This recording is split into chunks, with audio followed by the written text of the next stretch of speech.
అంశానికి సంబంధించి మరింత సమాచారం మా ప్రతినిధి హరీష్ ఫోన్ లైన్లో అందిస్తారు. హరీష్ చెప్పండి, ఎల్లుండి విజయసాయి రెడ్డి నోటీసులు అందించినట్టు తెలుస్తోంది. ఎల్లుండి విచారణకు రావాలని, దీనికి సంబంధించి పూర్తి డీటెయిల్స్ ఏంటి?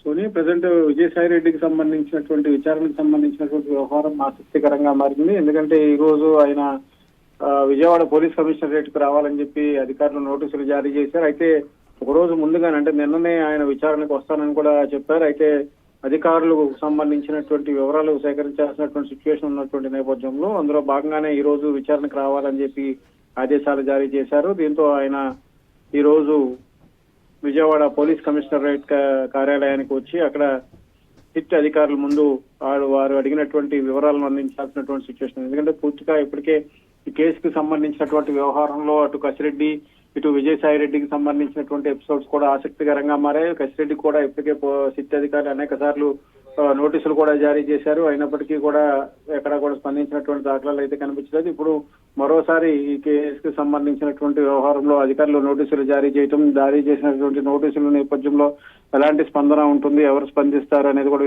ఆసక్తికరంగా మారింది. అటు విజయసాయి రెడ్డికి సంబంధించి ఆయన ఇప్పటికే స్పష్టం చేశారు, పెద్ద ఎత్తున కేసుకు సంబంధించినటువంటి వివరాలను పూర్తిగా అందజేస్తానని కూడా ఆయన చెప్పినటువంటి సిచ్యువేషన్. సో ఇప్పుడు ఈ కేసుకు సంబంధించినటువంటి వ్యవహారంలో సిట్కి సంబంధించినటువంటి యంత్రాంగం ఇచ్చేటువంటి క్వశ్చన్స్ ఎలా ఉంటాయి, దానికి వచ్చేటువంటి ఆన్సర్స్ ఎలా ఉంటాయి, ఆన్సర్స్ వచ్చిన తర్వాత అధికారులు ఎంతవరకు ఈ కేసుకు సంబంధించినటువంటి దర్యాప్తులో వచ్చినటువంటి ఆధారాలపైన సాటిస్ఫాక్టరీగా ఉంటారనేది కూడా ఆసక్తికరంగా మారింది. ఈ నేపథ్యంలోనే ఇప్పుడు ఈ రోజు జరిగేటువంటి విచారణకు సంబంధించినటువంటి వ్యవహారం పైన కూడా చర్చనీయాంశంగా మారినటువంటి పరిస్థితి ఉంది. ఎలాంటి రాజకీయ పరిణామాలు ఇందులో చోటు చేసుకుంటాయి, వచ్చేటువంటి క్రమంలో రాబోయేటువంటి రోజుల్లో ఎలాంటి సిచ్యువేషన్స్ ఉంటాయి అనేది కూడా ఆసక్తికరంగా మారింది. ఈ రోజు విచారణకి వచ్చేటువంటి క్రమంలో ఇప్పటికే కసిరెడ్డికి మళ్ళీ నోటీసులు ఇచ్చారు. ఈ నెల 19న రావాలని చెప్పి కూడా ఆదేశాలు జారీ చేశారు. అయితే ఇప్పటికే ఆయన నివాసంలో సిట్ అధికారులు నోటీసులు ఆదేశించారు. ఇటు ఈ రోజు విచారణకు రావాలని చెప్పి రాజు తండ్రికి కూడా పిలుపునిచ్చినటువంటి సిచ్యువేషన్. సో ఇప్పుడు ఈ కేసుకు సంబంధించినటువంటి వ్యవహారంలో ఎలాంటి పరిణామాలు ఉంటాయన్నది కూడా ఆసక్తికరంగా మారింది. ఈడీ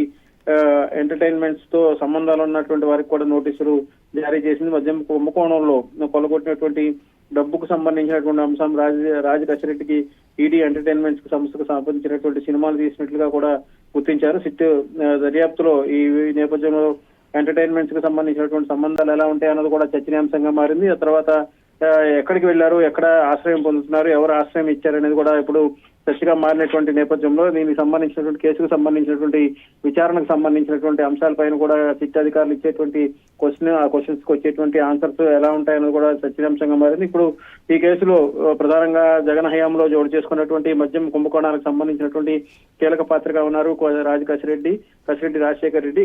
సిట్టు విచారణకు సంబంధించినటువంటి నోటీసులు జారీ చేసినటువంటి నేపథ్యంలో 19వ తేదీన విచారణకు రావాలని చెప్పి ఆదేశించారు. ఇప్పటికీ అనేక సార్లు ఇచ్చినప్పటికీ కూడా కసిరెడ్డి నుంచి ఎటువంటి స్పందన రాలేదు. ఈ నేపథ్యంలోనే 4వసారి కూడా నోటీసులు ఇచ్చినటువంటి సిచ్యువేషన్ ఉంది. సో ఇప్పుడు కసిరెడ్డికి ఎవరు ఆశ్రయం ఇస్తున్నారు, ఎవరు ఎక్కడికి పరారైనటువంటి విషయాలపైన కూడా అధికారులు దర్యాప్తు చేస్తున్నట్టుగా మనకి సమాచారం అందుతోంది.